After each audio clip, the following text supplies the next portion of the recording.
I took out some turkey legs. I'm going to thaw them out and marinate them. Turkey drumsticks. Seasoning my turkey legs. It ended up being 6 turkey legs. Gonna have to rub all the seasoning all through them and let it marinate. Now that it's all been mixed with the seasoning, we're gonna cover it and sit it in the refrigerator for a few hours. I covered the turkey legs, and I'm gonna put them in the air fryer just like that.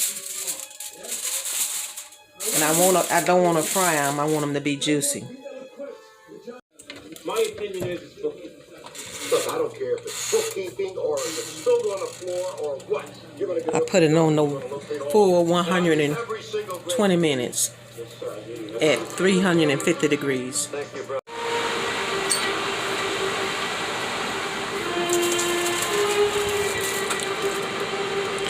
I broke it right there to let you see that it is done. And this is what we got from sitting it in the air fryer.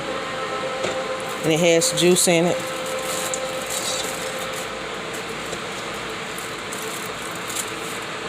And that's that. This is a better look at those drumsticks or turkey legs.